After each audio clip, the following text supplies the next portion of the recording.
কন্যা সন্তানের জন্ম থেকে মৃত্যু পর্যন্ত সুরক্ষা বিষয়ক এক কর্মশালা গোর্খাবস্তি প্রজ্ঞা ভবনে সোমবার অনুষ্ঠিত হয়। পশ্চিম ত্রিপুরা জেলা প্রশাসন সচেতনতামূলক এই কর্মশালার আয়োজন করে। উপস্থিত ছিলেন রাজ্য মহিলা কমিশনের চেয়ারপারসন ঝর্ণা দেববর্মা, জেলা শাসক ডক্টর বিশাল কুমার। জেলা চেয়ারপারসন তার ভাষণে বলেন, বিগত দিনগুলোতে কন্যা সন্তানের প্রতি যে মূল্যবোধ ছিল, যে মানসিকতা নিয়ে সবাই এগিয়ে যাচ্ছিল, সেটা ছিল কন্যা সন্তানকে জগতের আলো দেখতে দেওয়া হবে না, কন্যা সন্তানকে মাতৃগর্ভে হত্যা করা হবে।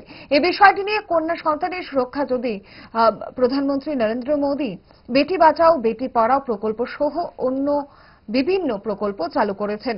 গর্ভস্থ ভ্রূণ হত্যা আইনত নিষিদ্ধ করা হয়েছে, তারপরেও বাস্তবে অনেক ত্রুটি বিচ্যুতি রয়ে গেছে। এখনো চিন্তা হয় গর্ভস্থ কন্যা সন্তান জগতের আলো দেখতে পারবে কিনা। এজন্য সমাজকে আরো সচেতন হতে হবে। সবাইকে দায়িত্ব নিয়ে সেই বিষয়গুলোর উপরে সমাজকে আরো সচেতন করতে হবে। যেহেতু আমি রাজ্য মহিলা কমিশনের একটা দায়িত্বে রয়েছি, প্রতিনিয়ত এরকম হৃদয় বিদারক ঘটনা এখনো আমাদের রাজ্যে হচ্ছে, সেটা আমরা ভাবতে পারছি না।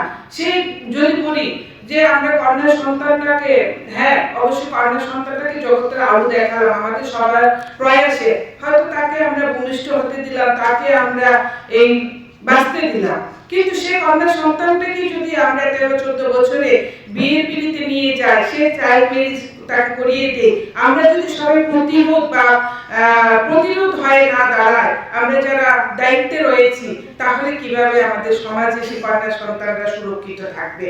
কারণ আমাদের রাজ্য নর্থ ইস্টের মধ্যে এখন একটা ভালো পজিশনে রয়েছে শিশু বিবাহ। তো সেটাও তো কন্যা সন্তানকে গলা টিপে মারার মতো, যে একটা কন্যা সন্তান হয়তো মার গর্ভে মৃত্যু হতো, কিন্তু তাকে হয়তো কয়েকটা বছর বাঁচানোর পর তাকে আবার গলা টিপে আমরা অল্প বয়সে তাকে মেরে দিচ্ছি, তার স্বপ্নকে বিনষ্ট করে দিচ্ছি। তো সেই জায়গায় আমাদের সবাইকে, আমাদের বিশেষ করে এই ছোট রাজ্য, আমাদের রাজ্যে যারা এই প্ল্যাটফর্ম নিয়ে কাজ করছে, আমাদের সবাইকে দায়িত্ব নিয়ে কাজ করতে হবে যে আমাদের রাজ্যে মাতৃশক্তিরা, আমাদের রাজ্যের কন্যারা যেন তাদের স্বপ্ন পূরণ হয়, তারা যেন মাথা উঁচু করে বাঁচতে পারে, তারা যেন নাবালিকা বয়সে বিবাহের পিড়িতে বসতে না হয়, তারা যেন ডোমেস্টিক ভায়োলেন্সের শিকার না হয়, তারা যেন কোনো রকম সমাজের অপরাধমূলক দর্শনের ঘটনায় শিকার না হয়। কারণ আমরা যদি সে কান্ডারি না হই, আমরা যদি সে দায়িত্ব না নিই, তাহলে কিন্তু সমাজকে আমরা পরিবর্তন করতে পারবো না।